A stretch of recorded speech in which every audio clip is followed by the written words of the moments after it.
un problème de voilà kon nag arrêtons de nous caresser comme ça arrêtons de dire que oui on a de très bonnes lois problème application la ñu am non il me semble que fi mu nekk nii yaa ngi fàttaliku affaire troisième mandat Macky Sall bi mais leerul woon le professeur Gueye avait dit suñu dolliwul alinéa que ni mandat bi bokku ci il pourra se représenter bien sûr après Gueye dafa mujj tiit bi affaire bi am doon ñëw journaliste yi laaj ko teg ko rek mu ne du ma ci waxati gis nga parce que boobu temps gis na danger bi am ci réew mi xoolal ma joxe beneen exemple bon c'est vrai que boobu du sax exactement ci loi bi mais dama la bëgg a wax ni je pense qu'il y a eu 3 morts ou bien 4 morts et cetera ci loo xam ni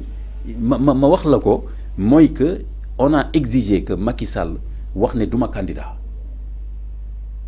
il faut que mu déclarer ne du candidat pour 3e mandat sinon. et ça a fait des morts. ça a fait des morts fan la loi bi waxee ni nit dafa war wax ne duma candidat loi bi tant que déposé woo doo candidat. bien sûr. ñu def ay manifestations fii. et pourtant nee na déclaré ne du candidat bu dul loolu nangam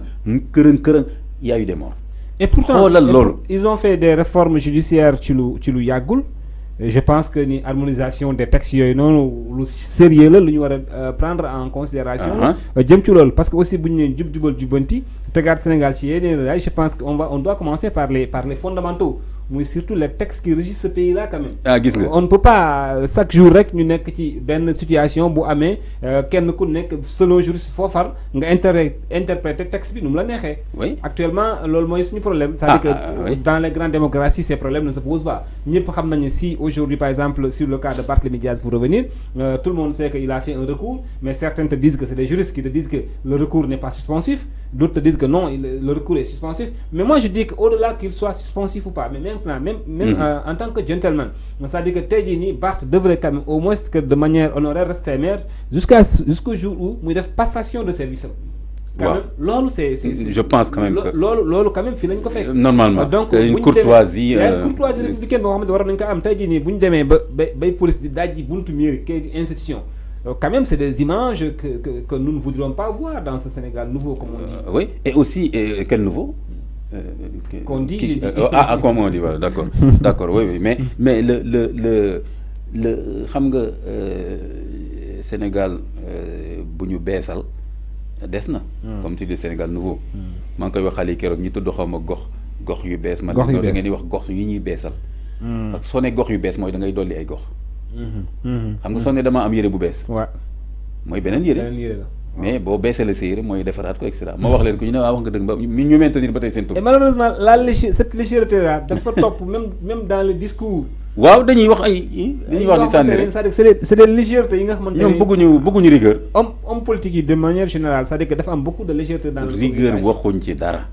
moo ñuy rattrapé nag léegi et pourtant classe politique xoolal dañu war a tirer l'opinion vers le haut tirer le pays vers le haut dans leur discours dans leur pratique dans l'exemplarité mais tey jii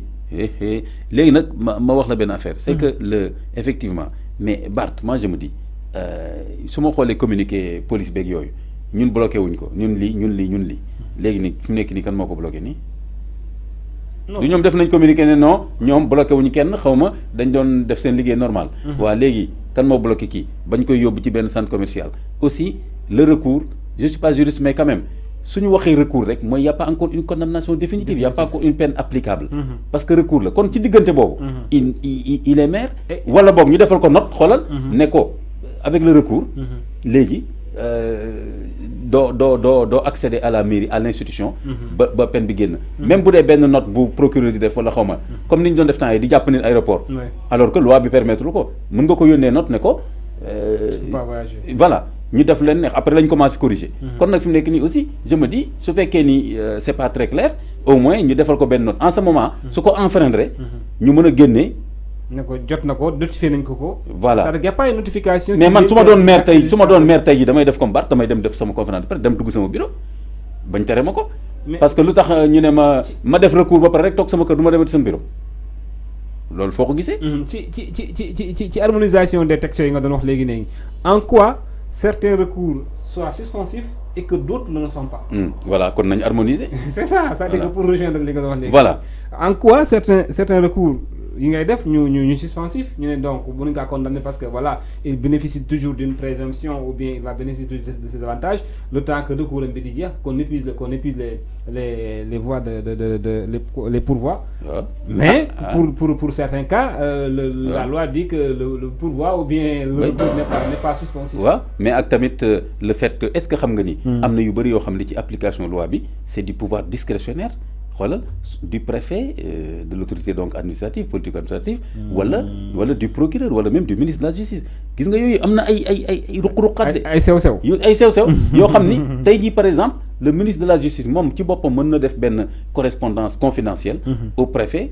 en lui disant que ni kii bu mu duggati bureau même bu fekkee ni amul benn texte bu clair bu ko wax et ça revient à son pouvoir discrétionnaire mën na procureur aussi mën na saisir le ministre de la justice wax lu mel noonu donc sew-sewaan yooyu yëpp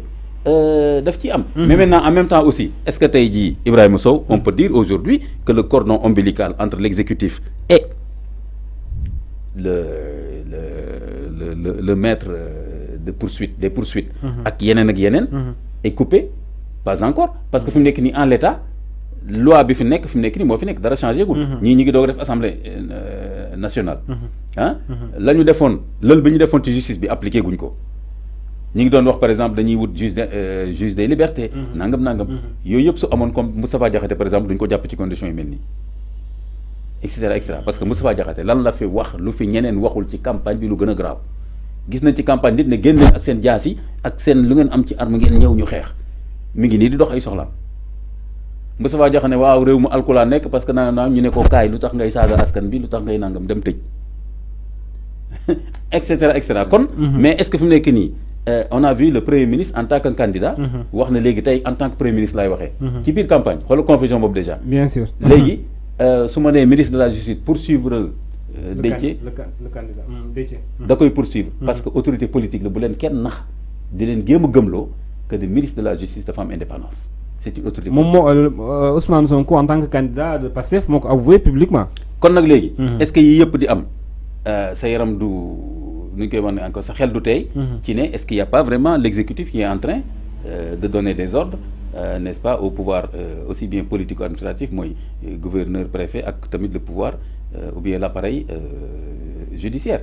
je n'en sais rien mais en tout cas manque de courtoisie bi ak précipitation bi nii ak manque d'élégance bi ça montre quand même que bëgg nañu vraiment extirper Barthélémy actuellement du champ politique. Jërëjëf doyen